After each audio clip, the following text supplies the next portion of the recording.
मरकजी वजीर गिरिराज सिंह का कहना है कि मुल्क में बाहर से आए हुए अफराद मुल्क की बेशतर रियासतों में भी मौजूद हैं, इसलिए एनआरसी की फहरिस्त मुल्क की दिगर रियासतों में भी जारी कर देनी चाहिए। न्यूज़ 18 ने गिरिराज सिंह से खास बातचीत की।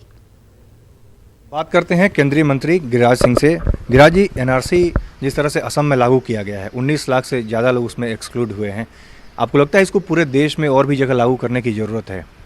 एनआरसी बंगाल में भी ज़रूरत है। एनआरसी जहाँ जहाँ घुसपैठिए नज़र आते हैं, जहाँ जहाँ चाहे घुसपैठिए के रूप में कोई भी हो, रोहिंग्या हो, बांग्लादेशी हो, जो भी हो, वो घुसपैठिया है। एनआरसी की उपयोगिता है ये कानून देश हित में।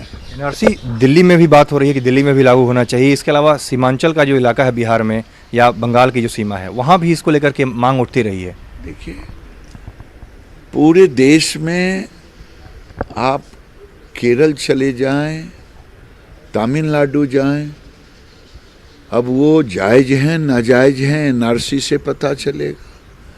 लेकिन बाहर के लोग, बाहर की भाषा, बाहर का दिखते हैं, समझते हैं, कोई ऐसा जगह नहीं है जहाँ पर वो नहीं है। आखिर में एक छोटा सा सवाल, पाकिस्तान को इस मुद्दे पर देखा जाए तो कहीं ना कहीं कांग्रेस के नेताओं की तरफ से जो बयान आते हैं उसको लेकर भी सवाल खड़े होते हैं। पाकिस्तान उसको मुद्दा बनाता है, यूएन में या बाहर दूसरे देशों में भी, दूसरे जगहों पे भी कांग्रेसी नेताओं, विपक्षी नेताओं के बयान को मुद्दा बनाता है।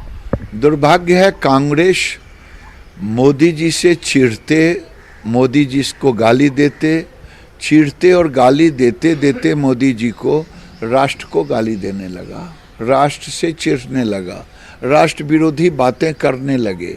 राहुल गांधी इसका साक्षात प्रमाण है कि यूनाइटेड नेशन में उनके भाषण को चिट्ठियों में रेफरेंस में दिया गया है।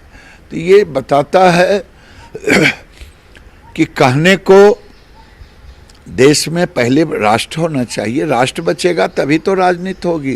कांग्रेस ने देश का बड़ा नुकसान किया है। 70 साल से नेहरू जी की गलतियों का हम फल भोग रहे थे, अब फिर कांग्रेस का फल भोग रहे हैं। बहुत बहुत धन्यवाद। तो ये थे केंद्रीय मंत्री गिरिराज सिंह। कैमरामैन वैभव के साथ अमितेश, न्यूज़ 18 दिल्ली। खबरें जारी रहेंगी, रुकेंगे छोटे